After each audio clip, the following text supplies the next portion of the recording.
I don't take that extra step. So I'm relaxing. Now I go for the armbar.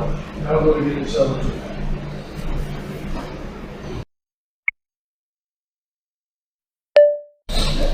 I'm not recommending this defensive position to you on bottom, but it's screw on. So most jiu-jitsu schools, they'll do this. This is not what I think you should do. But it is something you'll run into, right? And then they're going to go like this. Awesome. I like this from the back. If I'm on his back, I like this. From here, I do not. Because as long as I can come underneath the elbow or even a wrist, I can attack. So although he feels like he's being safe, he's pretty open by letting him get this hop. And it's very hard to keep the person from climbing when you do that. Because your elbows lift up off the ground. So that's why I don't want you to do it. But he doesn't. So here's how we're going to attack. I'm going to take my attack at bottom arm. If I want the top arm, I don't go for the top arm. If I want the top arm, I go for the arm underneath. And then I'll automatically give me the top arm. Okay? So we attack the bottom. I hand on the wrist, hand on the elbow, and I make a frame, and I lift my body up. And I start to push it down this way with my body. Not using my arms, but locking arms in place and using my body weight. And as I do that, I'll switch to side. Okay? Wrist, elbow, pick up, here, side. That's it. It's all good. Okay? If he's relaxed, and this arm will go to the ground. Nobody lets me put that arm to the ground. So what that means is, when I lift off of him and do that, he will roll. And that's what I want. So I'm lifting my weight off of him to let him roll, pushing yes, I bring this foot up. Okay? You can already see we're already in the position we need being protected on. So we'll do the armbar.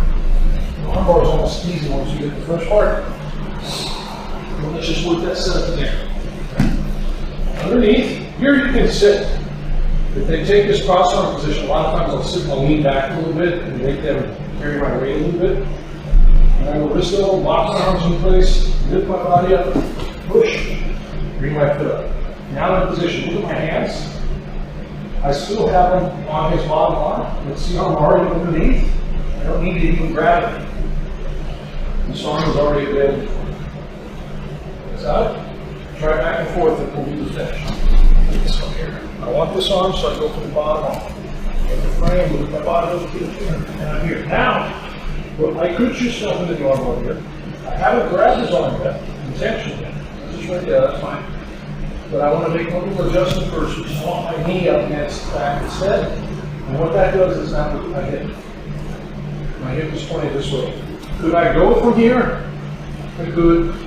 But that creates a much bigger hole for him to escape and an extra bit of time because my hips have to go. I take time just to bring my knee up like this. Now my hips are pointing in the right direction. And then I push my hip forward.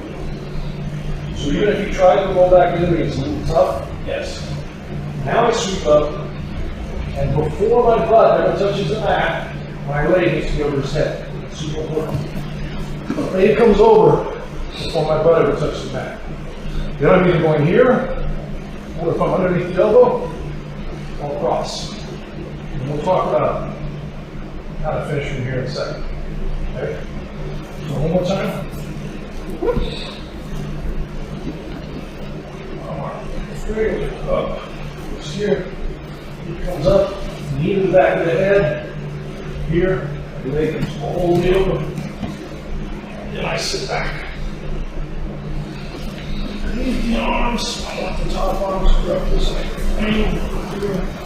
My hips, I go here, and lay over. If possible, and as soon as that leg is over, I sweep with this hand.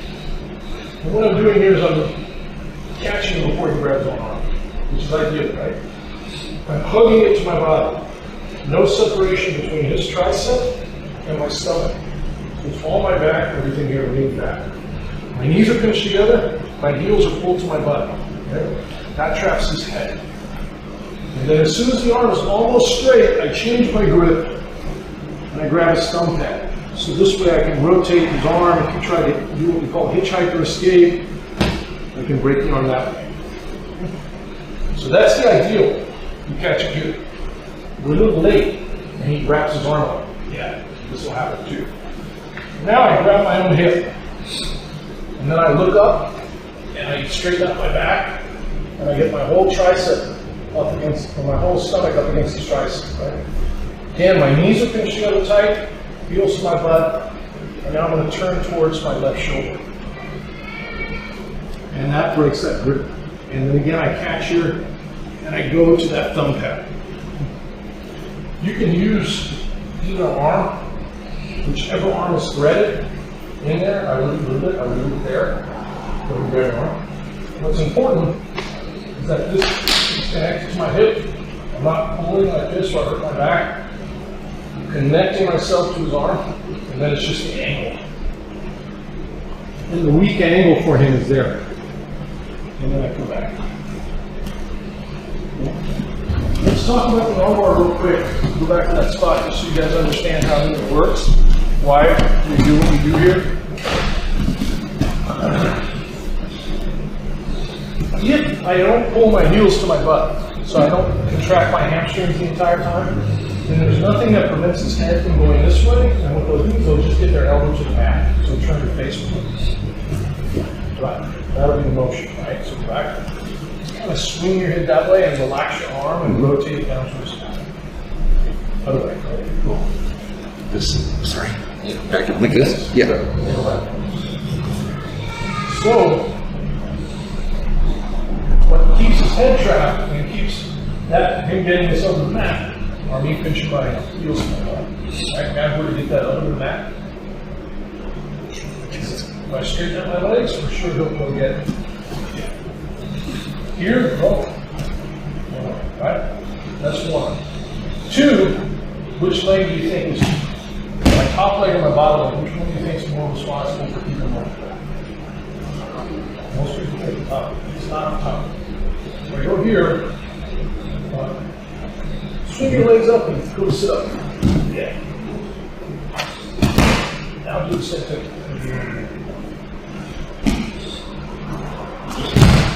This back leg that keeps him on his back. And the pressure is this knee going down. So if you feel him going to sit up, bro, that's what keeps him down. So this one keeps him down, this one keeps him close. Now he can't get his elbow to the mat, he can't sit up. All he's got left is to try and push my leg out of space. Yes. And that's why pinch your knees together. So now when he tries to pinch and push off, it's tough. Okay? So that's what your legs should be doing.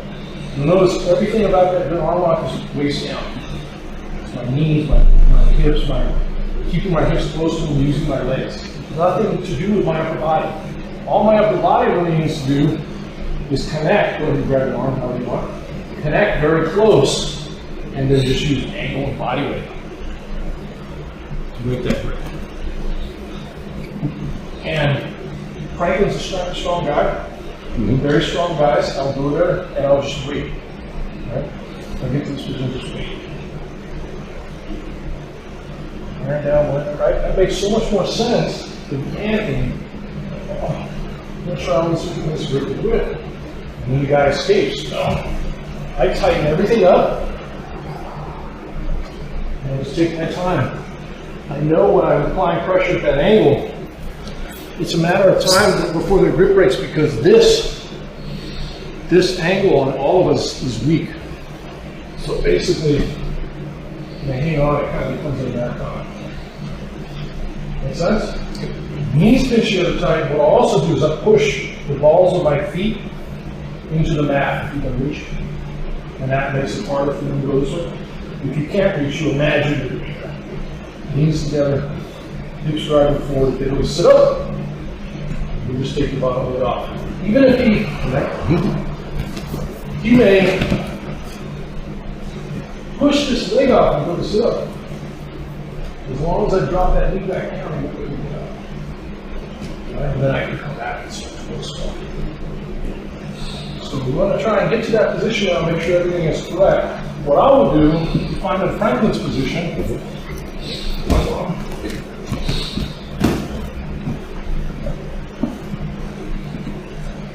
Now, if the heels are loose, so he's not belt type loose, when I'll feel that, I know I'll rotate that way. Right, go back. Maybe the heels are tight, No, yes, I know I can't do that. But his knees are somewhat loose. And then I can kind of do that, right? So now he keeps his knees tight. His heels are tight, good. Now I'll go to see if I can sit up. Now when I go to sit up, put that down. Good. Help test your partner's arm, make sure it's nice and clear. Okay, important that extra step in the beginning. I was starting to control the position, get everything tight before I get to the arm bar. Okay?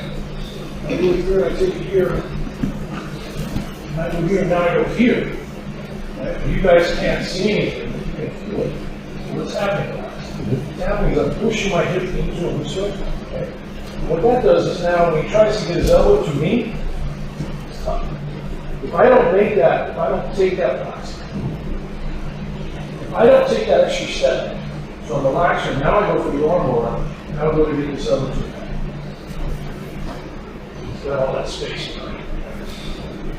So, we're always taking away space, pushing my hip into it. Everything's tight. I'm taking away space when we go for that. Make sense? Now we're here. Last thing I'll talk about, the main one I want you guys to use is this. I just showed you, because if you get good at this, you're not going to need all the other stuff. But there's a million ways as well to break these grips. Okay, so look at another correct way to help them. Help you grab your own wrist. Oh, yeah. This way. Yeah. That is a mistake. So anytime you see somebody go like that, you can just do what we call a chicken head. And so it's just a wrist lock. So you grab the other side, push it down, and that will force the grip over. If you grab it the other way, grab some wrist. Yeah, I can do it towards me. Look at it. This locks a legit submission. So you're going to let go of tap. Some guys will go palm to palm. And you can go here, and now I can force that grip. So what I'm doing is I'm locking my leg right on top of the wrist, and holding it as I apply that pressure. Okay? But again, go back. Why would I do that and risk creating a space where Frank can move when all I need to do is here? It makes more sense to just keep everything tight here. Last but not least, and I'll do this one nicely. You probably should do this in the gym. But in a fight, I would do this. Tighten up your stomach. Sounds good. Yeah, with my top lip. Okay, so it's a big leg up. Fast. In the gym, you don't have to think about that, right? But from a fighting perspective, you can do that. I can also hit. Also choke. You gotta choose now. There you go. So you have all these different things, tools at your disposal here for doing all this stuff. There's much more. Right? You can feed an arm in here and start to do a triangle choke, all that kind of stuff. But all of those things generally involve me moving my legs and creating an opportunity to be potentially scaling. Because when I just focus on this, it can be very tight. And I just take my time. And that makes more sense from a strategic standpoint. Yeah, like more of this. Just to review, you guys want to practice it a couple times, right? They grab one wrist. Oh, yeah. Then the wrist. Grab the other wrist. Then the wrist towards you, palm to palm. What I'm doing is I'm pinning that to his chest, and then I'm pulling. And that's what's going to work. Okay? And then basketball. You do that one in the gym a little bit. Thanks for watching.